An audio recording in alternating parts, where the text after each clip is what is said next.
Hey guys, welcome back to a RC update, and today we are obviously looking at my Team Associated Pro SC 4x4 short course truck.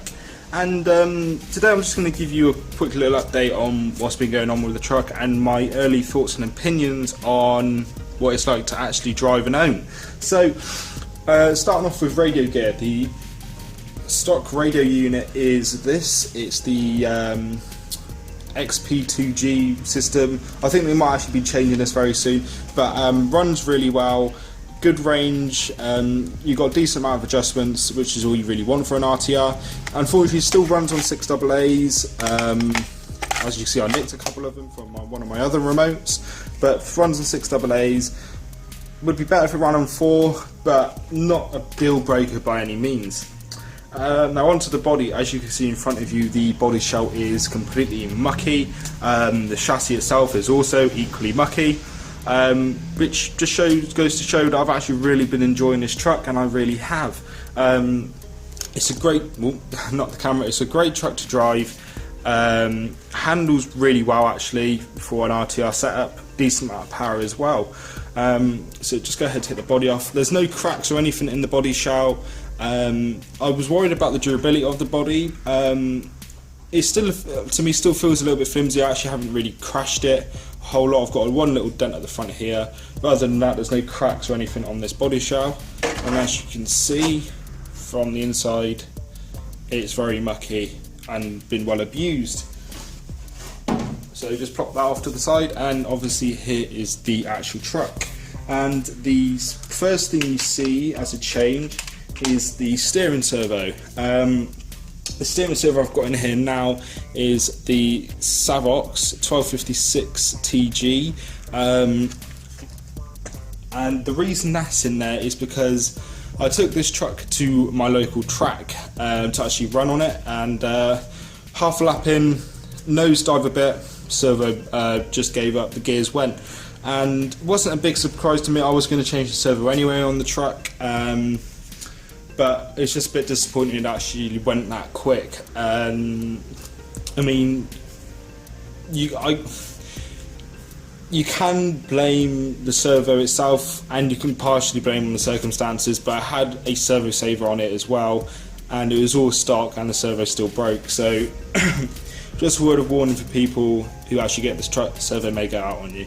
But yeah, I plopped in my 1256 Savox, which is the servo I had to hand, and it works flawlessly with this truck, no servo saver required. It's really quick and obviously really torquey for this truck. Perfect match, I think, so I'm going to be keeping that in this truck for a while to come yet. The power system, as I said, brilliant. I only run the truck on 2S because that's what that's what my local track allows. And runs brilliant. It's like a castle system, great amount of power, pretty cool running temps actually after a full battery pack. So really good power system out the box. And apart from the steering servo, which I recommend to change anyway because it's a little bit slow, but that's just me, I'm used to faster servos.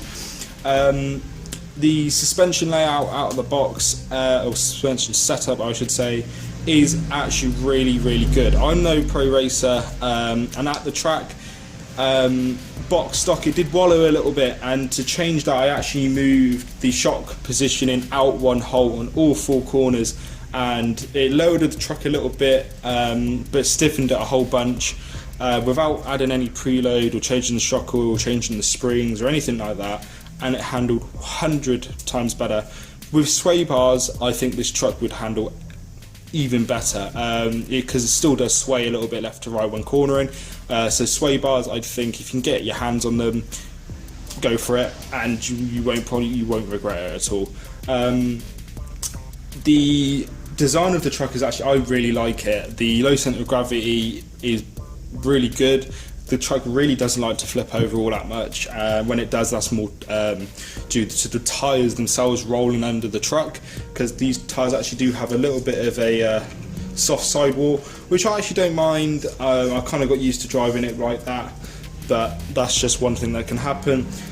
Speaking of tyres, these tyres are actually really nice. I like them. I took the truck to the track, and from the experience I had, it actually ran really well with the these stock tyres. Now the tyres at the time were actually nearly bowled like they are now, and it still managed to get really good grip. And the track was actually quite wet. It's an Astro and grass track, and it was still pretty wet, and they actually hooked up really well. So if I'm going to go to the track, which I really probably will with this truck, I'm actually going to buy a stock set of wheels and tyres from Dollar Hobbies, but just because they actually work really well on the track I run on.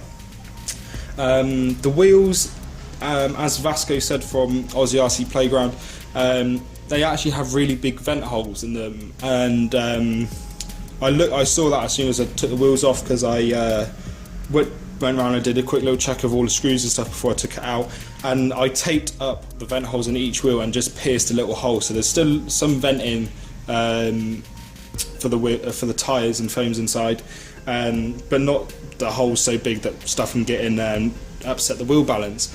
But other than that, the wheels and tyres actually work really well. Drivetrain on the truck so far been brilliant. I know people have problems with the spur gear. Haven't actually had any problems as of yet, but I can see where the problem area is, because the actual rear part of this here is actually open, allowing rocks and stuff to get in there and possibly chew up your spur gear.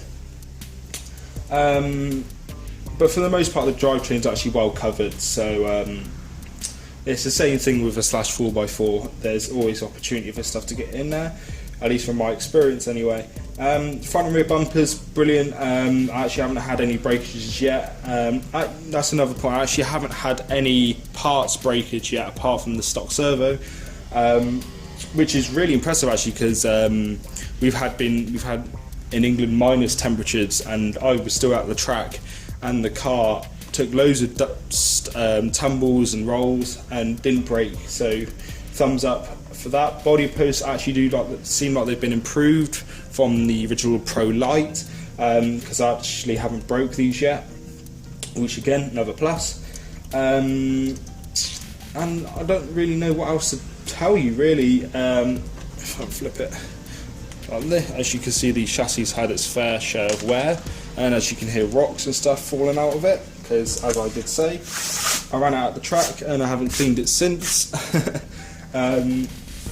But yeah, I really like this truck. Future things I'm going to do for it, I'm probably going to do some diff tuning, because at the moment I'm pretty sure it's only grease in those diffs, so under power in the corner, the inside wheel just spins all the power out and you just lose so much speed in the corners. So I'm going to do some diff tuning, obviously get some new wheels and tyres for the track. I'm going to keep these just for my bash about ones. I'm going to keep this servo in there. I'm going to keep the power system definitely, because it's really good.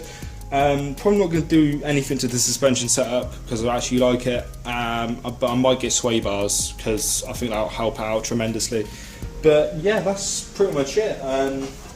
So far so good for this truck, apart from the steering servo. Runs really well. This body on, runs really well, and I'm really happy with it. I'm happy I bought it. So yeah, that's pretty much it for this video, guys. Sorry if it was a bit rambly or missed some stuff out, but if you have any questions or comments that you want me to answer that I may have missed, please go ahead and put it down in the comment section down below. If you liked the video, please go ahead and hit the like button as well, much appreciated. If you didn't like the video so much, go ahead and hit thumbs down, all means the same to me, and I appreciate your feedback. If you want more RC from me when I'm not on YouTube, go ahead and follow me on my Instagram page. The details will be in the outro. And yeah, that's pretty much it for this video, guys. So I thank you all for watching, and I hope to see you all in the next video.